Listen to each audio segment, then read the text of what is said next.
In 2016, we read that the chance of an artist being automated somehow was 4%, and that really intrigued us.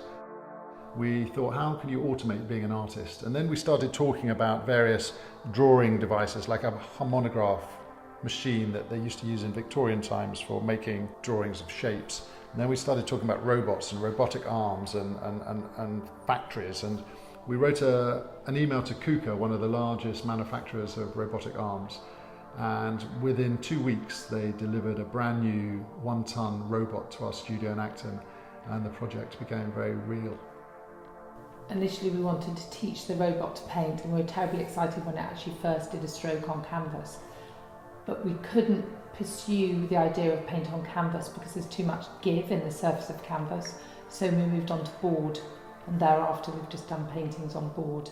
So the first thing we wanted to do was get it under control, so we started doing some of our iconic circular pieces. Yeah, the idea was that no artist can draw or paint the perfect circle, so we figured that we could paint household gloss on Diabond 48 concentric circles with no drips. We had the robot under control enough to be able to move on and really get into portraiture, which is where we wanted to go. Which is a kind of lunatic idea because it's so incredibly hard to do portraiture, but that's what we did. And we want to do them in monochrome, black and white, to sort of hark back to the old Hasselblad black and white portraits from the 50s. So yeah, it's as if the paintings are as if you've been shot with a Hasselblad, a very wide aperture, so nearly 70% of all the brushstrokes in the painting are in the eyes, nose and mouth. The ears and the side of the neck are very loose brushstrokes. We're using Google facial recognition software that extracts the head and shoulders from a photograph, and the robot will know to paint the brushstrokes in the background with a much looser brushstroke, and then really focus all the details on the eyes, nose and mouth. So we've got the sort of thicker brushstrokes to give those lovely gestural movements, but we have a preconceived idea of what the final piece would look like because we do a mock-up on computer, so we know where the paintbrushes are going to go, which paintbrush is going to paint what colours it's going to be. But there's always an element of chance and accident, which really adds to it.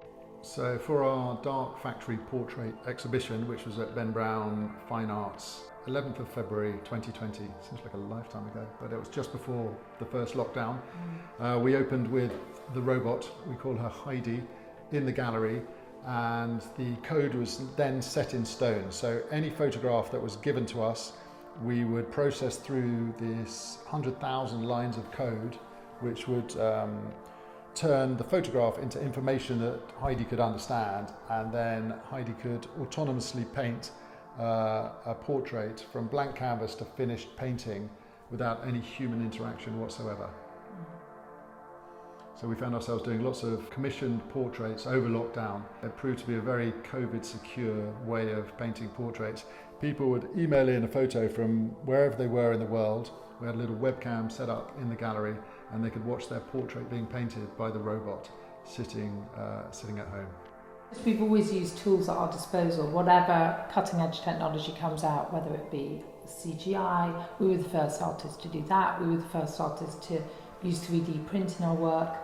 But we're always harking back to the past as well by doing, wax loss process. It's always been a mixture between analog and digital, all the way through our artist career, really working together with all this fuse the two.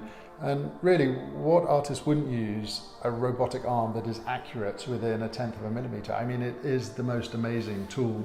I think it's pretty staggering the quality of painting already achieved by Heidi, and that's within 4 years. It'll be amazing to see really what progress we can make over the next 5 to 10 years, and perhaps introduce a bit of machine learning, or perhaps give Heidi some eyes in the form of a camera, or give Heidi the ability to mix paint. The possibilities are very exciting.